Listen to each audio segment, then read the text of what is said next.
Bible dit ceci. Je vous exhorte donc, frères, par les compassions de Dieu, à offrir vos corps comme un sacrifice vivant,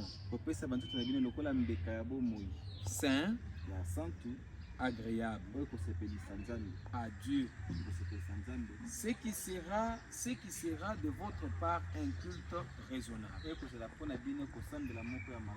Amen, amen. Alors, le verset 2 continue. Il dit, ne vous conformez pas au siècle présent, mais soyez transformés par le renouvellement de l'intelligence, afin que vous discerniez quelle est la volonté de Dieu, ce qui est bon, agréable et parfait. Dieu, tendre Père céleste, nous venons de lire cette écriture et nous voulons que toi-même tu puisses donner le pain de vie à ce peuple. Parce qu'ils ne sont pas venus m'écouter, mais ils sont venus t'écouter toi. C'est dans le nom de Jésus-Christ que nous avons prié et demandé ainsi. Amen. Alors, je crois aujourd'hui, on ne va pas traîner. Je vais exhorter une petite prédication de 30 minutes. Parce que j'aimerais parler sur la puissance de Dieu pour transformer. Amen, amen. Donc, nous allons parler pour démontrer combien la parole de Dieu que nous lisons ici ne se limite pas seulement dans la Bible, mais cette parole a une puissance. Maintenant, la puissance qui sort de la Bible a pour un rôle transformer quelqu'un. Amen, amen. C'est pourquoi nous avions intitulé ça la puissance de Dieu pour transformer. C'est pour dire que quand je viens à Zamba Telecom ici, je ne viens pas avec ma puissance. Non. Et je ne peux pas te parler aussi de la puissance d'un certain homme. Mais je ne connais qu'un seul qui a la puissance pour transformer la vie de quelqu'un. Et c'est pourquoi nous disons que la puissance de Dieu pour transformer, ce n'est pas pour transformer un cochon, ce n'est pas pour transformer un chèvre, mais c'est pour transformer un homme. Amen, amen. Donc quelqu'un peut être dans une situation compliquée. Ce qui peut faire que la personne puisse être transformée, c'est à travers cette parole de Dieu. Et cette parole a une puissance. Amen. Et la puissance là, c'est ça la puissance de la transformation. Amen, amen. Et quand nous regardons dans la Bible, il y avait des gens qui étaient dans des situations compliquées, qui demandaient la transformation. Et ce n'était pas un homme qui pouvait transformer, mais il a fallu que Dieu lui-même puisse prendre la personne et la transformer. Et transformer pour Dieu veut dire prendre la vie qui est sa vie sainte, sa vie de victoire, la mettre dans un homme. Amen, amen. Tu peux être quelqu'un de ridicule. Amen, amen. Mais Dieu, quand Dieu te prend du ridicule au sublime, c'est ça. Tu ne peux pas aller à l'église matin, midi, soir pendant une année sans que ta vie soit changée. C'est comme je disais à un frère. Je disais que Dieu bénit ses enfants quand il y a la crise dans le pays. Non, notre vie ne dépend pas parce que Fachi a pris le pouvoir. Non. Il peut prendre et bouffer avec sa famille. Mais toi, ta bénédiction dépend de l'Éternel.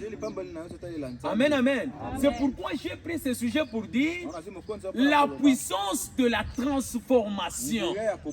Mais cette puissance de la transformation, nous la trouvons où? Nous ne la trouvons pas dans nous ne la trouvons pas dans des bicoques là où les gens partent pour faire des fétiches. Cette Bible est réelle, bien-aimée. Retenez que Dieu est vivant.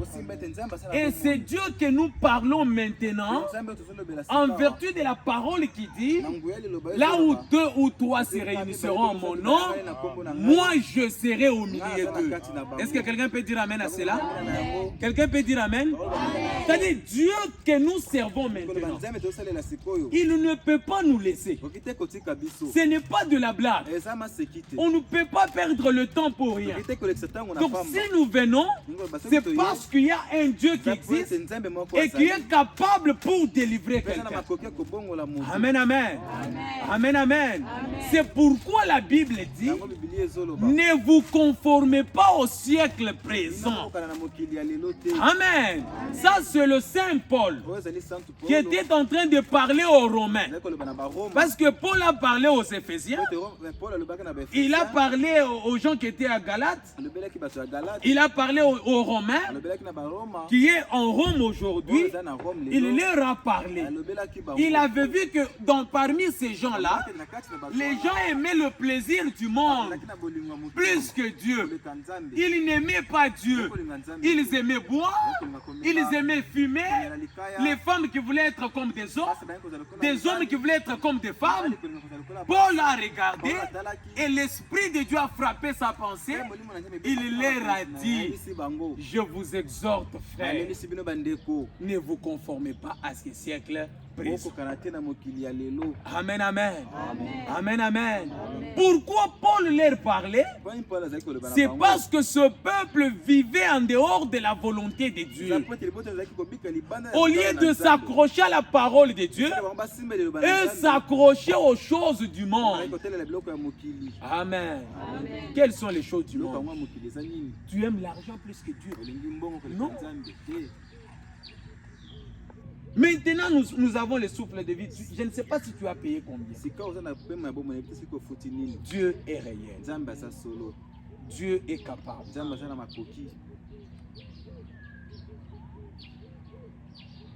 Le Dieu que nous servons n'est pas un Dieu imaginaire. Beaucoup n'ont même pas cette Bible à la maison. Mais nous chantons combattant jusqu'à la mort. Combattant jusqu'à la mort. Pour lui, quand il dit combattant, c'est seulement une douce musique qui lui fait danser. Et pourtant, ça c'est une art. L'enfant peut être malade, le pasteur n'est pas là. Tu as ta Bible à main. Tu lis une écriture. Tu dis, Seigneur, si cette Bible est la vérité, que moi je crois, si cet enfant continue à tomber malade, moi je laisse le christianisme. Dieu aime les défis comme ça. Amen, amen. Pourquoi Dieu veut te transformer? Dieu peut prendre quelqu'un du ridicule. Vous pouvez vous imaginer Mephibosheth. Mephibosheth, quelqu'un qui était dans la basse classe là-bas, qui avait les défauts. La loi en Israël, disait quelqu'un qui avait des défauts ne pouvait pas manger avec le roi. Mais les dieux qui a la puissance de la transformation a pris cet homme du ridicule, il lui a placé à la table avec le roi. Amen, amen. Amen, amen. C'est-à-dire, tel que tu es là, ne néglige pas ta vie. Tu es un grand homme. Tu es une grande dame. Mais ce que Dieu te dit, crois la parole. Et croire la parole, c'est quoi? C'est vivre la parole de Dieu. Amen, amen. Parce que si vous ne vivez pas la parole, ça sera comme de la blague. Mais vivre la parole, c'est quoi? Savoir que quand on dit que je suis femme, je dois être véritablement femme. Quand on dit que je suis homme, je dois être véritablement un homme. Quand on dit je suis une jeune fille, je dois être véritablement une jeune fille. Pourquoi? Parce que la parole de Dieu l'a dit. Amen, amen. Quand la parole a déjà parlé, on ne peut pas raisonner. Pourquoi? Parce que la parole de Dieu est éternelle. Amen, amen. Amen, amen. Dieu est fidèle à sa parole. Et tout ce que Dieu fait, c'est un Dieu de paradoxes. C'est un Dieu qui dépasse les entendements des gens. C'est un Dieu qui peut prendre quelqu'un qu'on ne pouvait pas connaître. Mais il te prend, il t'échange. Les gens commencent à se poser des questions. Est-ce que cet homme pouvait être aussi comme ça? Amen, amen. Toi qu'on connaissait comme locataire, mais Dieu a la puissance de te faire un bailleur. Amen, amen. Un chrétien, à un moment, il souffre, à un moment, Dieu le bénit doublement. C'est ce que la parole dit. Si tu souffres, tu continues, et que ta vie ne change pas, pose-toi la question, soit tu as cru en Dieu, soit tu n'as pas cru en Dieu, soit le Dieu que tu as cru n'est pas un Dieu vivant. Parce qu'un Dieu vivant, il est celui qui doit répondre. Oh, dites Amen. Dites Amen. Pourquoi? Parce que tout celui qui a cru dans la parole, Dieu ne l'a jamais laissé. Amen, amen. Regardez dans la Bible, mes amis. Qui a déjà cru en Dieu et Dieu l'a laissé? Personne n'a jamais cru en Dieu et resté tel qu'il était. La Bible dit, il est le rémunérateur de ceux qui le cherchent. Il dit qu'il a un projet de bonheur et non un projet de malheur. Tu ne peux pas souffrir. Dans le jardin d'Éden, il n'y avait pas la souffrance. Il n'y avait pas la souffrance. Mais pourquoi toi tu souffres? C'est parce que tu n'as pas cru dans la parole. Un chrétien ne peut pas continuer à mourir de faim. Non, non, Zambayebi. Zambayebi, je n'ai pas mangé. Bon, on va voir. Dieu connaît toutes choses. Non, non, non. Ne croyez pas des choses comme ça. Un chrétien a droit à une bonne santé. Amen, amen. Un chrétien a droit à une bonne santé. Manger bien, c'est ton droit.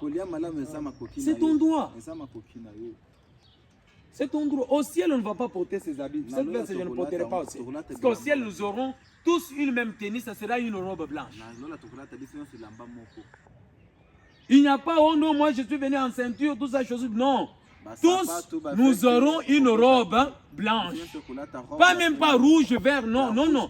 Chacun une robe blanche. Mais dès lors que tu es sur la terre, tu ne peux pas manquer les habits. Amen, amen. Ce qui est mauvais, c'est l'esprit qui va animer quand tu portes. Tu entres dans la concurrence. C'est ce que Dieu contredit. C'est ce que Dieu n'aime pas. Mais si tu portes comme une fille du roi, tu portes comme un fils du roi, il n'y a pas le mal dans cela. Amen, amen. Alors, le sujet que nous avons, c'est la puissance de Dieu pour la transformation. Et la transformation veut dire quoi? La transformation veut dire donner une forme à quelque chose qui n'avait pas la forme. Amen, amen. Quelqu'un peut-être qui ne parlait pas, mais à un moment donné, il commence à parler. On dit, oh, regardez cet homme, Dieu l'a transformé. Amen, amen. Et cette transformation ne doit pas être seulement de l'extérieur, mais la transformation est la véritable, doit commencer à l'intérieur. Amen, amen. Parce que la Bible dit, le jour où les secrets de cœur seront dévoilés. Mes amis, il y a une carte mémoire que Dieu est en train d'enregistrer. Tout ce que tu fais, Dieu est en train d'enregistrer. Et souvenez-vous qu'au ciel, il y aura une télévision. Chacun de vous sera devant sa vie, regardant combien il avait vécu sur la terre. Mais si tu avais mal vécu sur la terre, c'est à toi de te rendre compte. Soit ce sera l'enfer, soit ça sera le ciel. Amen, amen. Amen, amen. Nous avons deux chemins de vie, la vie et la mort. Et si tu ne te rends pas compte, c'est comme ça que je disais à un jeune homme. J'ai dit, tu es spécialiste pour donner aux jeunes filles des grossesses. C'est bien. Mais les jours-là, quand nous serons au trône, quand nous serons devant la porte, même Daniel le curé a été rejeté. Il est passé par une voie de recours. Amen, amen. Chacun de nous doit se rendre compte de ça. Ce n'est pas de la blague. Dieu ne t'a pas créé sur la terre pour rien. Non, non. Dieu crée dans un but. Dieu connaît la vie de mon frère. Il les connaît. Peut-être que toi tu les vois en cravate, mais un jour il vous prêchera la parole. Amen, amen. C'est-à-dire Dieu a la capacité de prendre cet enfant, les transformer, lui faire ce que les hommes ne peuvent pas. C'est ça la puissance de Dieu. Amen, amen. Amen, amen. Et si tu veux être transformé, il n'y a qu'un seul canal. Crois dans la parole. Pas un mot. Dans la parole. Parce que c'est cette parole, quand tu auras des temps difficiles, quand tu auras des moments compliqués, tu vas te genouiller pour dire, Seigneur, toi le Dieu infaillible, toi qui as créé le monde. Laissez-moi vous dire une chose. Tu as été créé avant ce monde. Parce que la Bible dit nous étions dans la pensée de Dieu. Donc toi tu es un être éternel. Je vais vous dire quelque chose. Dans l'homme il y a l'âme. Dans l'animal comme le cochon là-bas il n'y a pas l'âme. Amen, amen. Mais nous avons l'animal a l'esprit.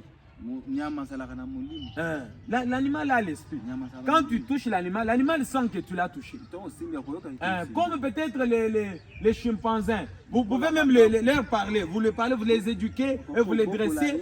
Ils s'adaptent. Le chien même. On les appelle même les chiens policiers. Il peut comprendre.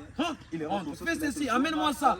Même les chasseurs, ils partent dans la forêt avec les chiens. Mais ce n'est pas le cas avec l'homme. L'homme au départ, qu'il soit païen ou pas, il a l'élément divin en lui. Amen, amen.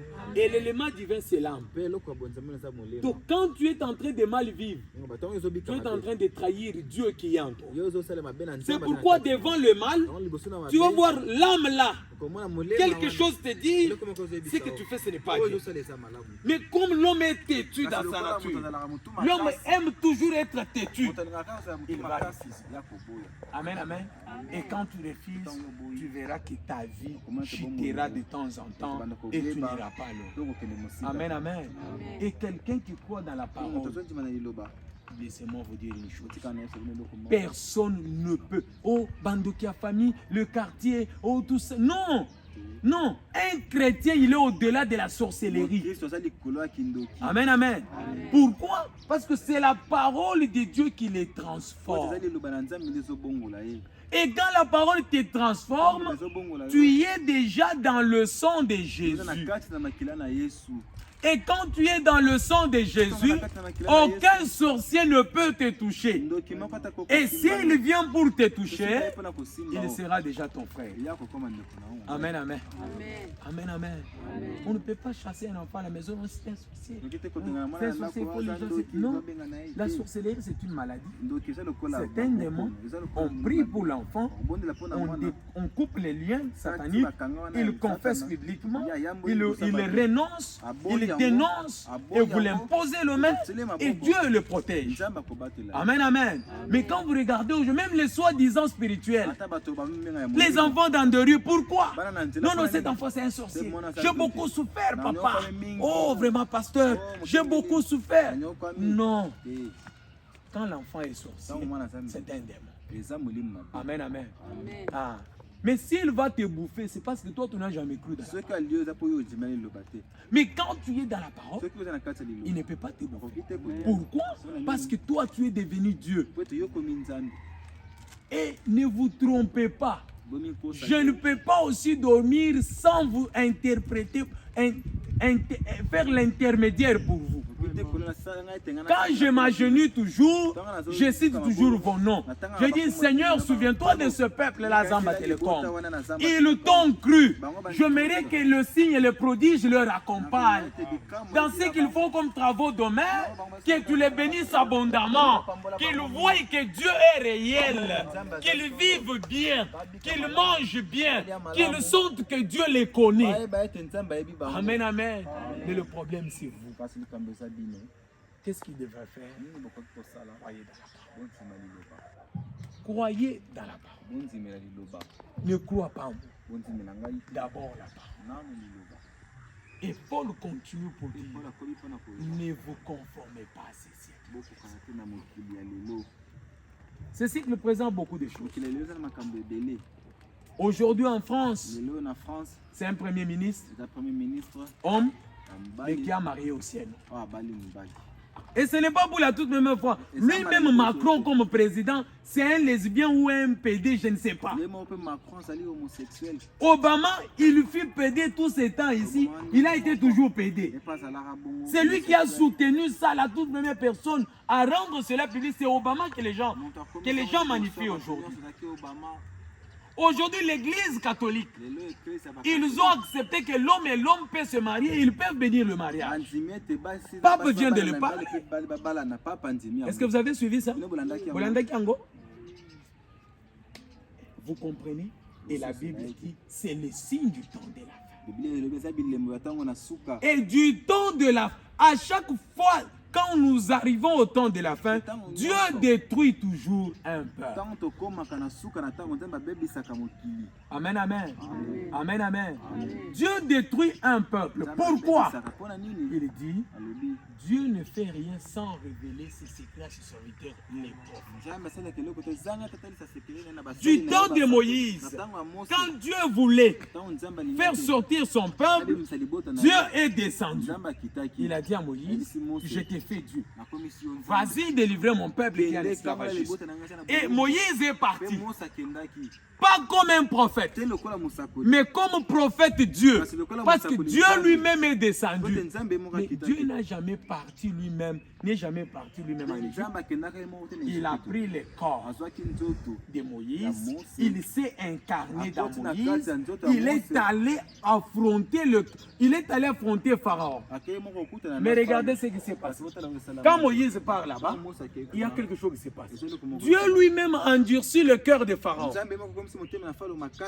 Et Pharaon était plus que Mobutu. Qui connaît Mobutu? Je crois les papas et les mamans connaissent. Mobutu, c'est. Donc quand il descend là-bas dans des mapatas, tu ne peux pas parler. DSP va te ramasser. Amen, amen.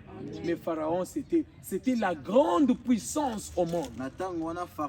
Comme aujourd'hui, là, vous vous imaginez, Poutine, avec toute l'armée, il vient au Congo ici, contre Papa Yeni. Mais moi je vais te conseiller, je vais te dire de fuir, oui. Maintenant Dieu descend et il dit, moi je te prends. Toi vas-y délivrer mon peuple. Amen. Vous comprenez comment les choses deviennent difficiles. Même moi ici on vient, on me dit non, Papa Faustin, j'aimerais que toi tu ailles délivrer mon peuple. C'est une question de vie ou de mort. Parce que là, on met seulement Satan et ça peut écraser 1 million d'habitants. Et aujourd'hui, on a fait cette bombe-là. Elle est en train de partir, elle est en train de tuer. Amen, amen. Mais qu'est-ce qu'il faut faire? Il faut croire déjà dans la parole. Et Dieu part à travers Moïse. C'est pourquoi je vous ai dit la fois passée, même dans cet âge, Dieu nous a envoyé un prophète. Amen, amen. Les gens disent que nous croyons, nous adorons un homme. Non, on n'adore pas un homme. Malachie 4, c'était un prophète. Nous adorons le Seigneur Jésus-Christ. C'est lui notre objet d'adoration. Amen, amen. C'est lui qui a souffert au calvaire pour nous. C'est lui qui a donné sa vie. Lui, le prophète n'a rien fait. C'était un homme parmi tout homme. Et Dieu l'a pris, il l'a élevé, il a mis son esprit pour nous interpréter la parole. Amen, amen. Parce que la Bible dit, Dieu ne fait rien sans révéler ses secrets à ce serviteur les prophètes. Amen, amen. Et toi, comme tu as cru ce prophète et croire le Seigneur Jésus-Christ comme ton Dieu personnel, aucun sorcier ne peut te toucher. Amen, amen. Amen, amen. Il n'y a pas quelque chose qui peut venir bouleverser votre vie. Parce que vous êtes dans le sécurité éternelle. Amen, amen. Est-ce que quelqu'un peut dire amen? Amen. Mais que faut-il faire pour quitter cette vie-là? Paul dit, ne vous conformez pas au siècle. Ce n'est pas seulement être rapide. Non. Boire. Il ne faut pas boire complètement. Pourquoi? Fumer. Ça te suit. Même sur le plan de la science, quand tu bois, la Bible parle quelque part, pas en excès. Bon, mais là, c'est comme quelqu'un d'autre qui prend l'alcool, il me dit non, papa pasteur. Ils sont fait du temps à la Bible. Nous lisons la Bible. Mais il dit que nous prenons, mais pas en excès. Non, la Bible, on prouve que quand tu commences, Masanga, ça continue pour que tu fasses. Au banda, on sait la face. C'est que tu puisses faire. Donc, face. Compétition. Est-ce que Yoko aussi ça? Des Kaziango. Tu peux finir des Kaziango. Petit joueur. Petit joueur. Quand il prend le salaire, la femme à la maison est en train de pleurer. Et la Bible dit, c'est lui qui ne prend pas. Quand vous ne prenez pas soin de vos familles, Dieu ne peut pas t'agréer. Comment moi je dois sortir, je pars donner l'argent là-bas, l'ambiance avec les hommes, alors que ma propre femme est en train de souffrir. Dieu ne prend pas. Ne vous conformez pas. N'ayez pas le désir de ça. C'est que Dieu nous recommande. Dieu nous recommande pour que tout un chacun de nous comprenne que nous n'avions pas besoin à un Dieu imaginaire. Mais le Dieu que nous adorons, c'est un véritable Dieu et il est réel. Pourquoi? Parce que les gens pensent que c'est peut-être par son imagination qu'il va aider Dieu. Non, tu ne vas pas aider Dieu, mon ami. Ce que Dieu te demande, il a besoin de toi. Comme il a besoin de toi, c'est que tu dois faire ce quoi? Croire seulement dans sa parole. Mais croire maintenant dans la parole, c'est ce qui est maintenant difficile. Les gens aiment une vie de liberté. Comme quelqu'un qui me disait, ah,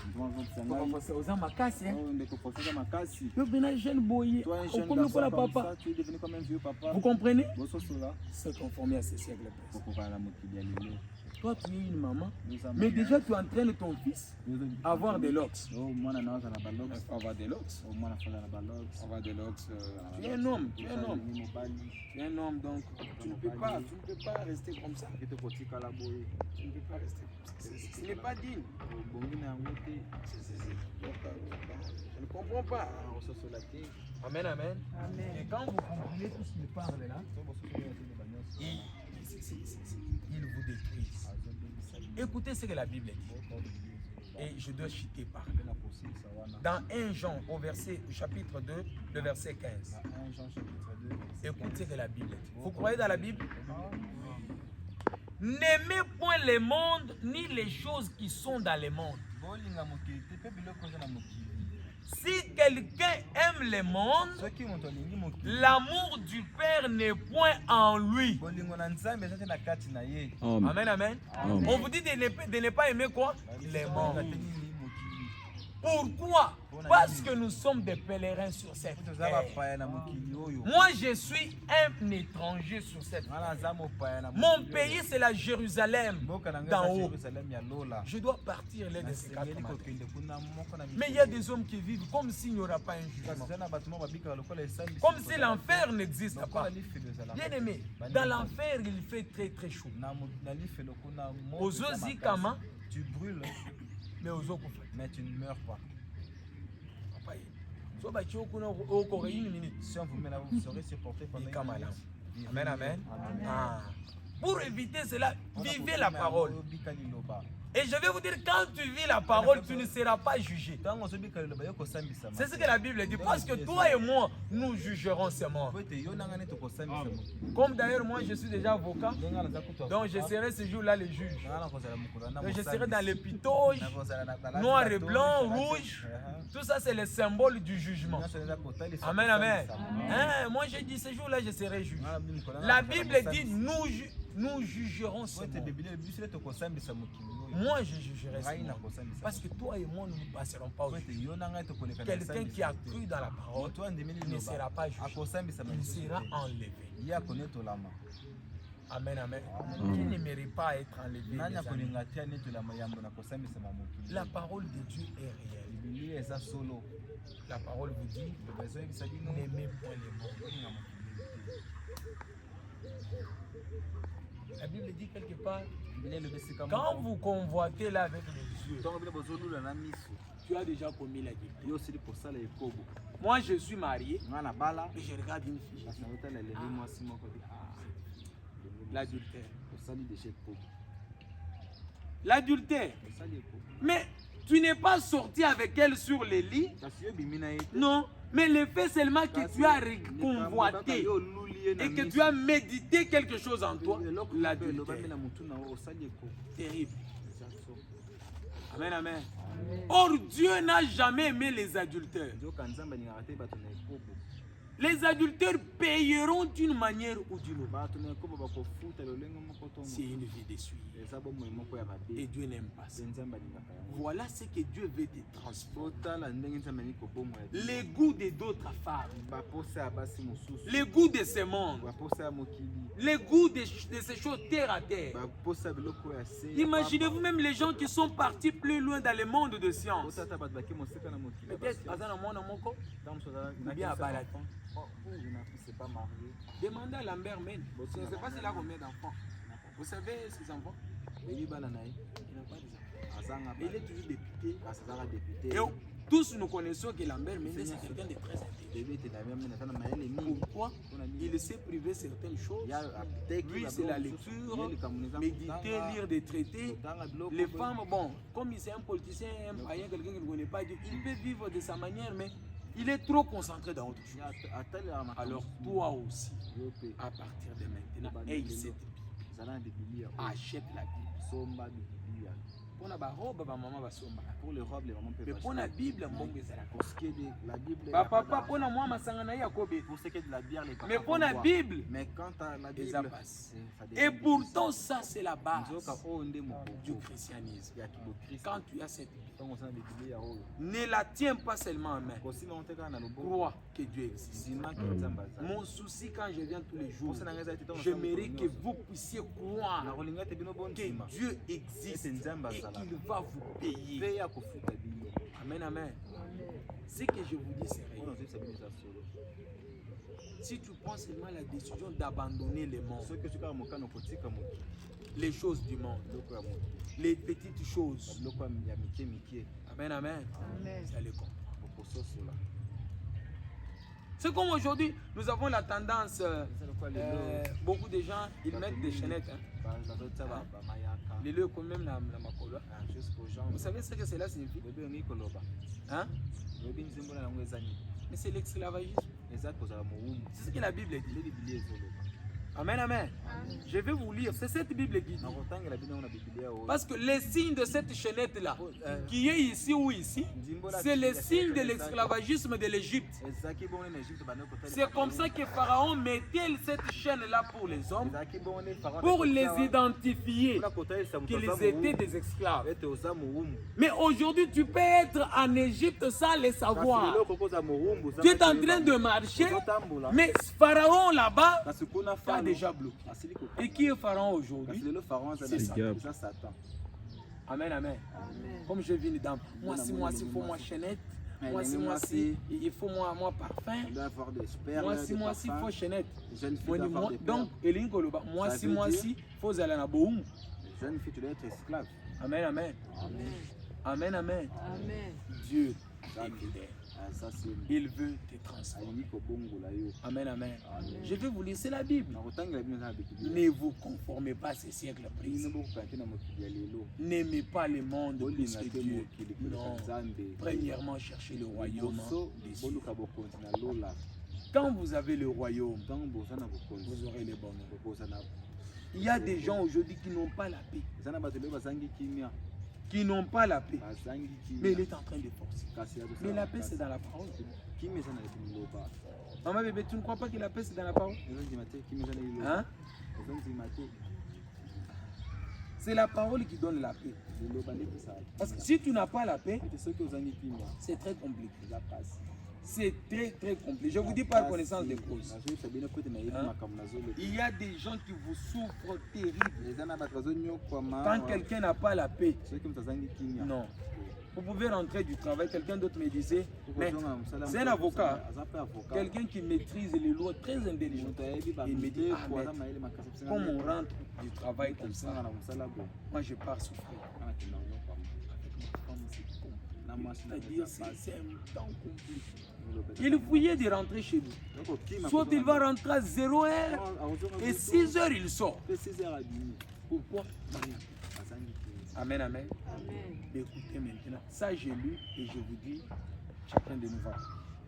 Dans Acte 2, dans Acte chapitre 2, le verset 36, la Bible dit, après avoir entendu ce discours, ils eurent le cœur vivement touché.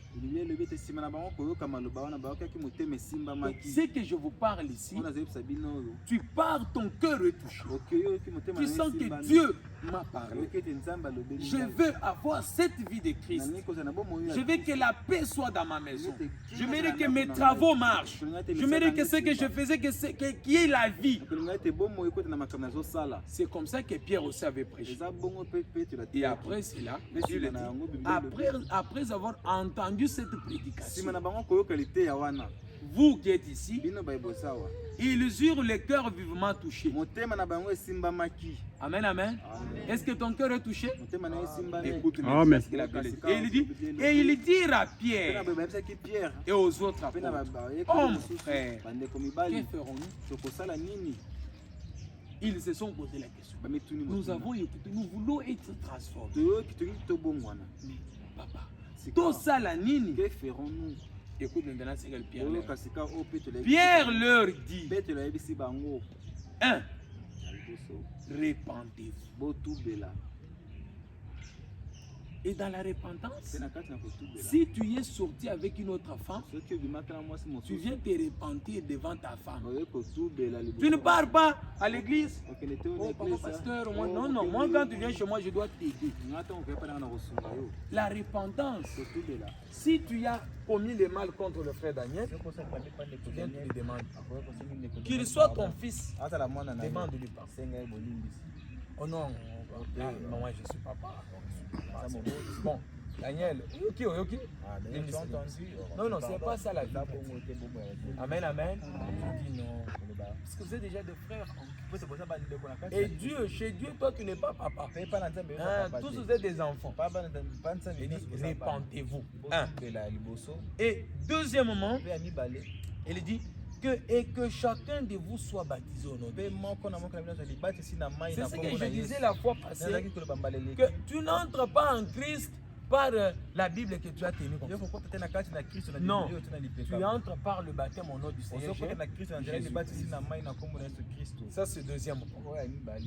Et troisième point, il dit, pourquoi vous prenez le baptême? Pour les pardons de vos péchés. Donc quand tu prends le baptême, oublie la vie passée. Tu regardes ta femme, écoute, quand on était en 1992, non, tu oublies. Oublie parce que Dieu a déjà oublié. Dieu a déjà oublié. Tu commences une nouvelle vie et tu es saint devant Dieu. Amen, amen. C'est comme papa m'a évité. Pour Dieu, tu ne prends plus de l'alcool. Donc, nous sommes saints. Amen, amen. Hein, oublie le passé. C'est comme ça un chrétien. Quand on veut te rappeler, on dit non, ça c'est le passé. Dieu m'a déjà transformé. Amen, amen. C'est ça notre Dieu. Et il dit pourquoi vous devez prendre votre baptême? Pour les pardons de vos péchés. Toi, et vous recevrez le don du Saint-Esprit. Donc toi qui s'est repenti, tu as pris le baptême, Dieu t'a déjà pardonné. Amen, amen. Dieu t'a déjà pardonné. C'est sa parole qui dit oui. Et maintenant quand vous continuez, ce qui reste, c'est que vous recevez le don de Dieu. Parce que la promesse maintenant est pour qui? La promesse est pour vous, pour vos enfants et pour tous ceux qui sont au loin, en aussi grand nombre que le Seigneur notre Dieu les appelle.